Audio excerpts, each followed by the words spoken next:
Alexis Chance, c'est un menteur. Oussama Hamar, c'est un menteur.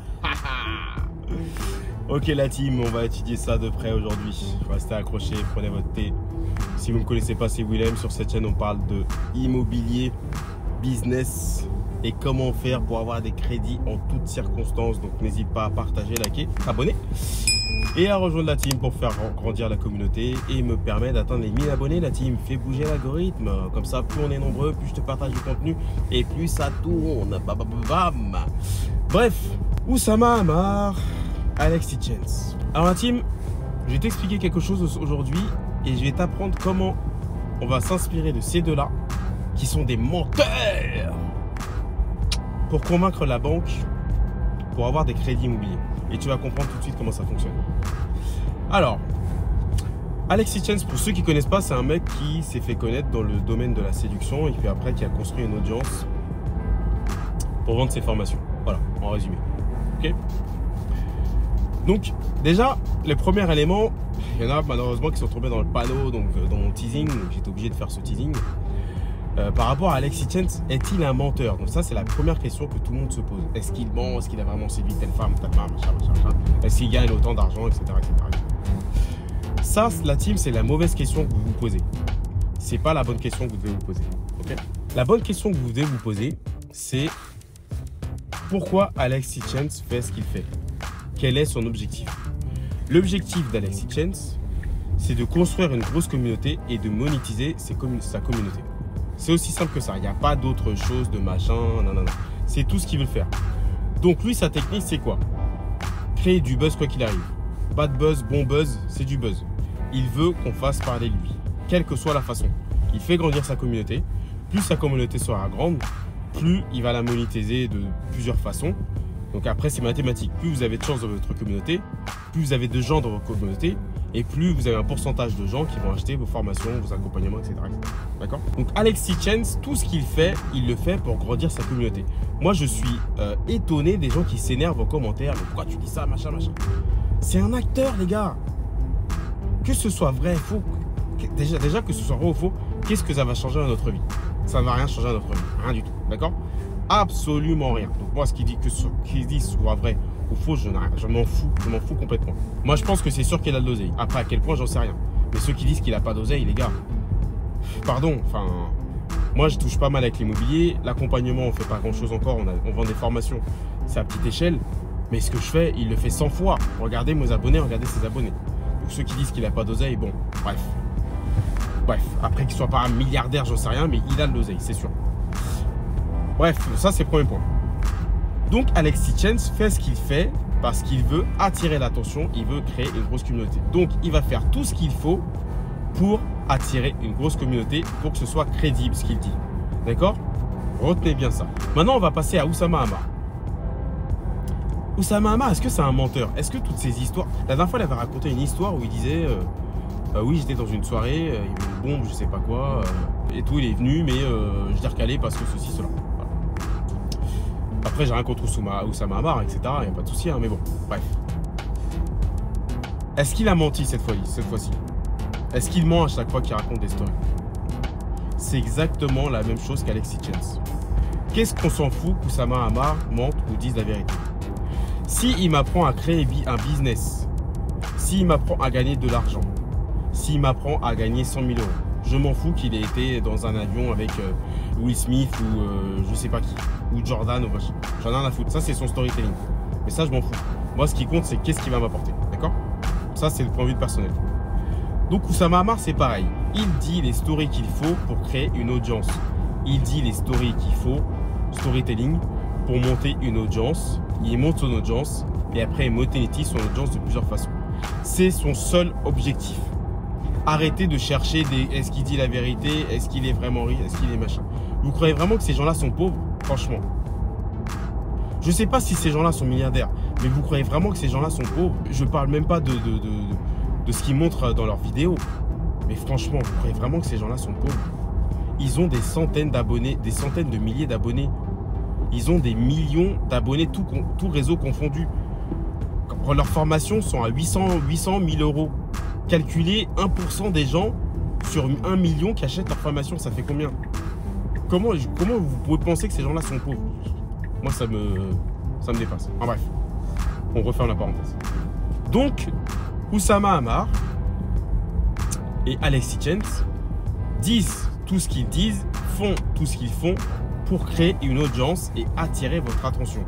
Malheureusement, sur Internet, eux, ils vont plus vous attirer l'attention à faire des films en allant en boîte avec une bimbo, ou Oussama Ammar en racontant des histoires extraordinaires à Dubaï avec son pote Yumi Denzel, que moi, là, dans ma voiture, en vous racontant peut-être des vérités qui sont un peu plus chiantes. Voilà, ma vidéo elle est plus chiante à regarder, je suis dans ma voiture, la lumière elle est pas top, parce que quand je vais être à la maison avec les kids, bref, voilà, ça c'est la vérité. Donc les gens s'énervent qu'ils disent que ces gens-là mentent, mais ils vont plus regarder leur vidéo que la mienne, parce que leur vidéo va plus attirer l'attention. Tout est une histoire d'attirer l'attention, d'accord? Et après de monétiser cette attention. Maintenant, quel est le parallèle avec la banque? Et là, vous allez me dire, mais quel est le parallèle avec la banque? Il est très très intéressant. Et là, je me suis fait cette réflexion la dernière fois. Dans mes dossiers bancaires, je mets du storytelling. La banque ne va pas se demander s'il ment ou si je ne sais quoi. La banque n'est pas la police. La banque va se demander, est-ce que ce profil-là est assez rassurant pour que je lui prête? Ok? Donc moi, le but de mon storytelling est d'être assez rassurant et de fournir une story crédible qui fait que la banque sera rassurée pour me prêter. Peu importe ce que je fais derrière. Yomi, Oussama, c'est exactement la même chose. Ils racontent une story, vous ne saurez jamais si c'est vrai ou pas. Et derrière, ils font leurs affaires. D'accord? Peu importe ce que vous croyez, ce que vous voyez, machin, vous ne pourrez jamais vérifier ce qu'ils ont dit. Le storytelling que je fais avec la banque, c'est le même principe. Lorsque j'investis du locatif, je peux parler de résidence principale à partir du moment où c'est crédible, et comme ça j'ai les 25 ans et je passe en priorité dans les études, les dossiers. Ok? Et en réalité, des fois je me suis positionné sur une résidence principale qui est devenue du locatif, inversement, etc. Ça peut arriver. Ça peut arriver. Donc si vous sortez ce storytelling, ça ne va choquer personne. La banque, elle, ce qu'elle veut, c'est être rassurée. À partir du moment où vous avez fait ce storytelling, mais que vous arrivez à rembourser et que votre storytelling, c'est pas ça que vous avez fait ou c'est pas ça que vous vouliez faire ou on s'est rendu compte ou quoi, on s'en fout. La banque, elle veut que vous remboursiez votre crédit. Si vous dites que vous avez acheté cette maison, une maison de 200 mètres carrés pour votre chat et qu'en fait, c'est pas pour votre chat, si à la fin, vous remboursez votre crédit, la banque s'en fout que vous ayez raconté les salades. Elle n'en a rien à foutre, d'accord? Elle veut que vous remboursiez votre crédit. Donc, c'est très important que vous compreniez l'art du storytelling. L'art d'avoir des histoires par rapport à vos financements qui sont crédibles, réalisables et qui vont faire que ça va passer au niveau de la banque. L'histoire que les banques aiment, ce sont les résidences principales. Les résidences principales sont faciles à analyser, c'est sécurisé et ça dit à la banque, ça donne un signal que vous allez mettre vos comptes, etc. etc., etc. D'accord? Vous allez rester là-bas pendant des années, etc., etc. Et votre crédit, vous l'aurez pendant longtemps. Okay? Donc, c'est pour ça que la banque aime bien analyser les résidences principales. En plus, c'est facile à analyser, il n'y a pas de revenus locatifs, etc., etc. D'office, vous avez 25 ans, donc ça, c'est plutôt un avantage. Ok? Idem pour les revenus locatifs. Pour les revenus locatifs, il faut que vous racontez une histoire. Les revenus locatifs, vous ne les avez pas encore. D'accord? Vous ne les avez pas encore, vous êtes d'accord avec moi, puisque vous n'avez pas encore acheté. Donc, vous allez raconter des histoires avec des faits. Mais là, pour le coup, c'est pas comme avec Hitchens ou Oussama Ammar. Après, je ne sais pas s'ils mentent. Mais là, pour le coup, ce sont des faits. D'accord? Vous montrez, vous prouvez que vous allez gagner tant de revenus avec des articles, des annonces sur le Bon Coin, etc. Des annonces de quelqu'un qui l'a déjà fait. Vous montrez des photos et vous montrez le maximum pour prouver que votre story est vraie. Tant que ce n'est pas arrivé, c'est une story. Donc ça, c'est un peu une story un peu... c'est des calculs, c'est un business plan, c'est plutôt un business plan. Voilà, on ne va pas exagérer l'appeler story. Mais vous devez absolument apprendre l'art du storytelling quand vous parlez à la banque. L'autre storytelling aussi qu'il faut faire à la banque, c'est le contexte. Et ça, c'est lorsque vous tombez avec quelqu'un qui aime bien parler de tout ce qui est autour de l'investissement, la famille, etc. etc. D'accord? Vous allez tomber sur des interlocuteurs qui vont plus parler de l'à côté que du projet en lui-même. Ça peut arriver. D'accord? Donc ça, il faut apprendre à avoir du storytelling. Peu importe que ce soit vrai ou pas, il faut que ce soit crédible. C'est ça que vous devez comprendre. C'est un peu comme un avocat, malheureusement, qui va défendre un client. Il ne va pas défendre un client sur la vérité. Il va défendre un client sur ce qui est crédible, sur l'histoire qui est crédible. D'accord? Donc le client va lui dire une vérité. L'avocat, je ne sais même pas s'il se demande s'il le croit ou pas. Il veut juste se demander est-ce que c'est crédible à la cour. Il ne va même pas se demander si c'est vrai ou pas. D'accord? Parce que des fois, il y a des trucs, c'est pas possible. Le storytelling, c'est exactement pareil. Vous devez raconter une histoire autour de votre projet. Nous, on a investi autour des vignes. Donc, on a dit qu'on voulait se ressourcer. Et là, du coup, c'était vrai. Et des fois, ça ne peut être pas vrai. C'est là que je veux vous faire comprendre que ce soit vrai ou pas, on s'en fout. Il faut que ce soit crédible. Nous, donc nous, on a des vignes, etc. Donc, on voulait se ressourcer. On voulait être loin des immeubles, etc. On voulait vraiment se voir avec la nature, avoir des espaces pour les enfants, monter un projet de gîte, etc., etc., etc. Tout un storytelling autour de notre projet. D'accord? Et quand vous amenez du storytelling autour de votre projet, ça l'humanise. Et quand vous humanisez votre projet, votre interlocuteur se sentira plus proche de ce projet. N'oubliez pas que votre projet n'est pas vérifié par une intelligence artificielle. Votre projet est vérifié par un être humain.